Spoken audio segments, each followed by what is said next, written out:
Hi friends, it's Megan from Point and Polish here, and today I'm going to be showing you how I made this beautiful grapevine wreath.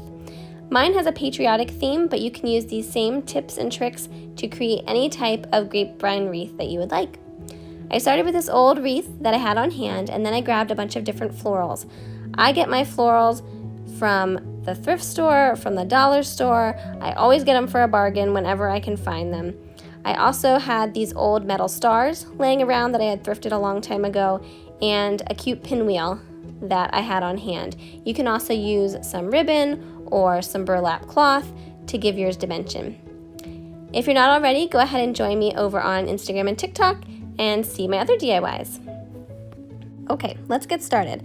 First, I grab my heavy-duty wire cutters, and a little tip with those is try and get your wire or the floral stem down deep into that V on the wire cutters. The closer down in the V, the better leverage you'll get when you're trying to cut the wire. Some of those florals have some very thick wire, these did in particular. So you're basically just going to be cutting off the ends of a lot of your florals. These flowers I actually used from another DIY, and so the stems of them were already cut off, and if I were to start fresh, I would have had longer stems. It's a little hard to add glue if you don't leave enough stem. You can always chop more off, but you can't add it back on. So leave some stem.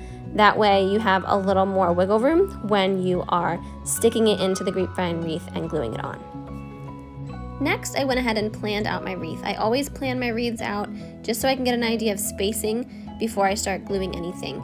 I started with these long greenery floral pieces, and I put those on both ends first to get a good idea of how much space I would have for flowers. I only wanted to cover about 2/3 of the grapevine because I just wanted that look of having kind of a chunk left bare and having all the florals more concentrated in the other 2/3. So I started out with my planning. Then I moved on to the bigger metal items and just seeing where the spacing of these would work before I put the flowers.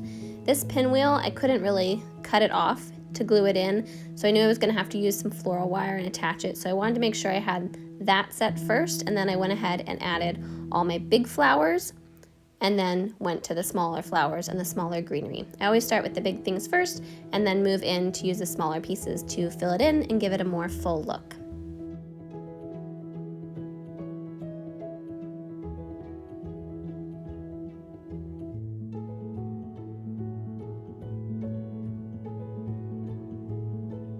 Once I had most of my pieces set, I decided I needed just a little bit more color in that greenery, and so I got these little deep red sprigs and added a couple of those in to tie in to the deep red of the star and the pinwheel. And this is what it looks like, all planned out.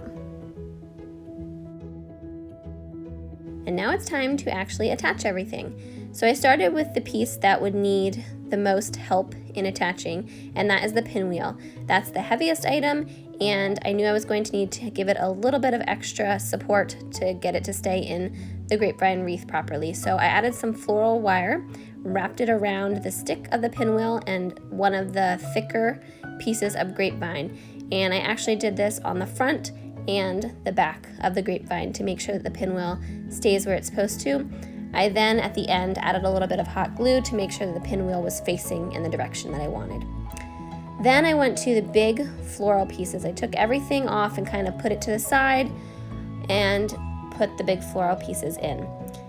I work from the outside in, so just like in my planning, I did the bigger floral pieces on each end and then moved towards the middle with the flowers. And one suggestion I have is whenever you're doing any type of wreath, take a picture of your plan first. That way, if you get stuck or you just can't remember where something was supposed to go, you can easily just bring up your picture and it'll help you to make your final wreath.